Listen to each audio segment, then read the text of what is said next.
हर हर महादेव। आपण बहुत परिश्रम करुछंती कि टंका मध्य आसुछि किंतु हाथ रे रहु नाही कि आसीबा मात्रे कोनोसी ना कोनोसी कामरे खर्च हो जायछि कि जदि एमिति हेउछि तेबे आजिर एही वीडियो आपणक पई। आज आमे शिव प्रश्न चक्र माध्यम रे जानिबा जे आपणक जीवन रे धन संचय केबे आरंभ हेबो। प्रथमे आखि बंद करंतु, मनरे 3 थर ओम नमः शिवाय मंत्र कहंतु। एबे 1 रु 9 मध्य गोटे संख्या बाछंतु। आपणक मनरे जो संख्या प्रथमे आसीबो सही संख्या ही आपणकर उत्तर। आपण एक संख्या बाछिछंती ताहेले शिव प्रश्न चक्र अनुसार एक संख्या मुखस्थान को सूचित करे। एहाको नुआ आरंभ, शुभ सुजोग और भाग्यर उदयर प्रतीक बोली मना जाए। टंका हाथरे केबे रहिबो।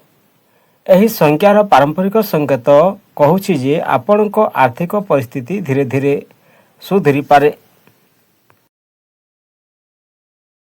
शिवंक कृपारे आसंता 15 दिन मध्यरे धन स्थिति रे सुधार आरंभ हेबो। अनावश्यक खर्च कमांतु, आय बढ़िबार किंबा नुआ सुजोग मिलिबार संभावना थाई पारे बोली मना जाए। तेबे अनावश्यक खर्च उपरे नियंत्रण रखिले हाथरे टंका संचय करिबा सहज होई पारे। भगवान शिवंको स्मरण करंतु एवं निज कर्म उपरे विश्वास रखंतु। आपण 2 संख्या बाछिछंती ताहेले शिव प्रश्न चक्र अनुसार 2 संख्या नेत्र स्थान को सूचित करे। एहाको दूरदृष्टि, विवेक और सठिक निष्पत्तिर प्रतीक बोली मना जाए। टंका हाथरे काहींकि रहुनी। एही संख्यार पारंपरिक संकेत कहूछि जे टंका आसुथिले मध्य हठात खर्च, परिवार दायित्व किंबा भूल आर्थिक योजना जोगु संचय होई पारु न थाई पारे बोली मना जाए। छोट छोट अनावश्यक खर्च मध्य धीरे धीरे बड़ राशि रे परिणत होई पारे।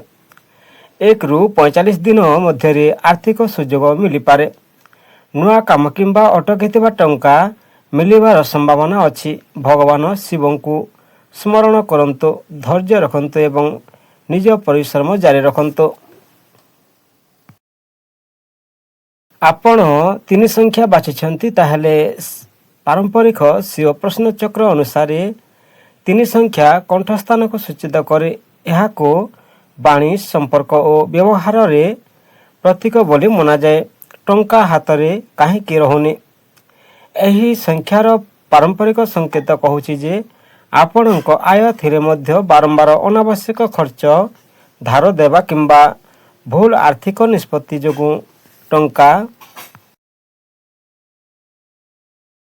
हाथरे रहु न थाई पारे बोली मना जाए। केबे केबे अन्यक कथारे प्रभावित होई मध्य क्षति होई पारे। 2 रु 3 मास मध्यरे आय वृद्धि हेबो। धैर्य रखंतु और भूल निष्पत्ति रु दूरे रुहंतु। एही समय रे खर्चर हिसाब रखंतु। भावी चिंती टंका खर्च करंतु एवं संचयर अभ्यास गढ़ंतु। धीरे धीरे आर्थिक स्थिति सुधरी पारे बोले पारंपरिक विश्वास रही। आपण 4 संख्या बाछिछंती ताहेले शिव प्रश्न चक्र अनुसार 4 संख्या हृदय स्थान को सूचित करे। एहाको धैर्य, विश्वास और संतुलित जीवन प्रतीक बोली मना जाए। टंका हाथरे काहींकि रहुनी। एही संख्यार पारंपरिक संकेत कहूछि जे आपणक आय ठारो दायित्व और आवश्यक खर्च अधिक थिबारु टंका हाथरे रहु न थाई पारे बोली मना जाए। परिवार, घर किंबा अन्य जरूरी काम रे बारंबार खर्च हेबा जोगु संचय करिबा कष्टकर होई पारे। 4 रु 6 मास मध्यरे धन संचय आरंभ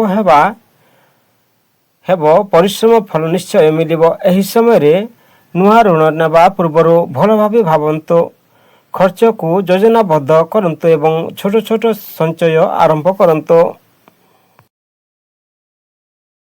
ଆପଣ 5 ସଂଖ୍ୟା ବାଛିଛନ୍ତି, ତାହେଲେ ଶିବ ପ୍ରଶ୍ନଚକ୍ର ଅନୁସାରେ 5 ସଂଖ୍ୟା ନାଭି ସ୍ଥାନକୁ ସୂଚିତ କରେ। ଏହାକୁ ଧନ, ସ୍ଥିରତା, ଆତ୍ମବିଶ୍ୱାସ ଓ ଜୀବନର ସନ୍ତୁଳନ ପ୍ରତୀକ ବୋଲି ମନାଯାଏ। ଟଙ୍କା ହାତରେ କାହିଁକି ରହୁନି? ଏହି ସଂଖ୍ୟାର ପାରମ୍ପରିକ ସଂକେତ କହୁଛି ଯେ ଆପଣଙ୍କ ପରିଶ୍ରମ କରି ଟଙ୍କା ରୋଜଗାର କରୁଥିଲେ ମଧ୍ୟ ହଠାତ୍ ଖର୍ଚ୍ଚ, ଘରୋଇ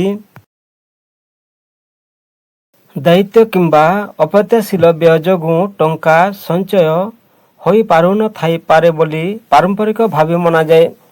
ଧନ ଆସୁଛି କିନ୍ତୁ ରହୁନାହିଁ। 6 ମାସ ପରେ ଆର୍ଥିକ ସ୍ଥିତିରେ ବଡ଼ ପରିବର୍ତ୍ତନ ଦେଖିବେ।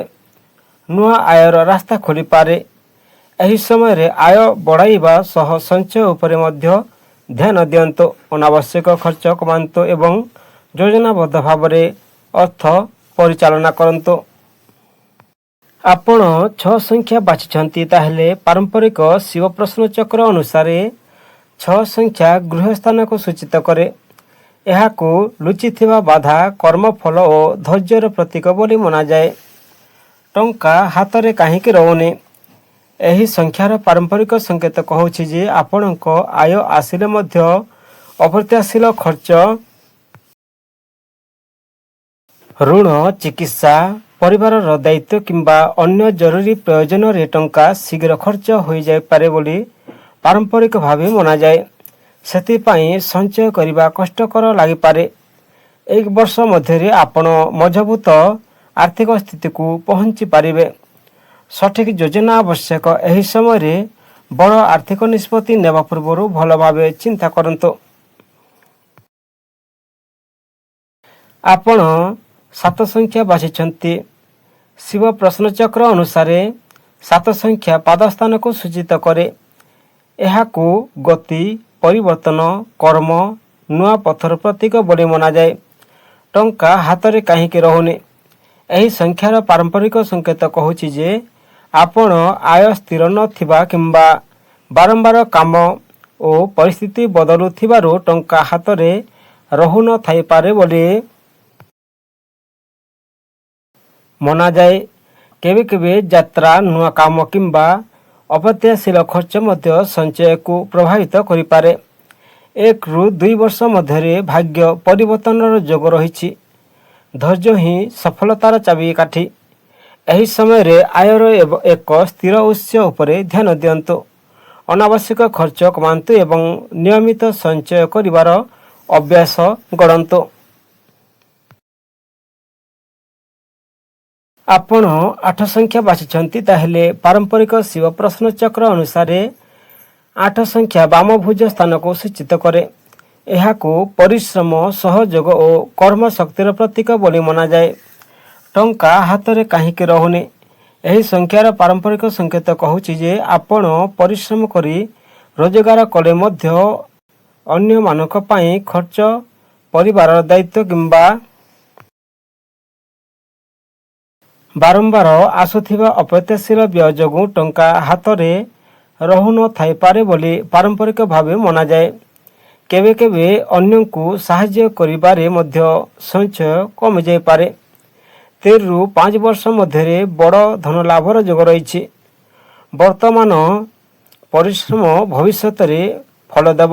ଭଗବାନ ଶିବଙ୍କୁ ସ୍ମରଣ କରନ୍ତୁ, ନିଜ ପରିଶ୍ରମ ଜାରି ରଖନ୍ତୁ ଏବଂ ଧୈର୍ଯ୍ୟ ହରାନ୍ତୁ ନାହିଁ।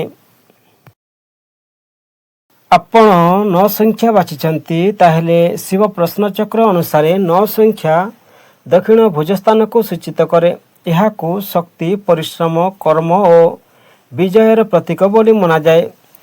ଟଙ୍କା ହାତରେ କାହିଁକି ରହୁନି?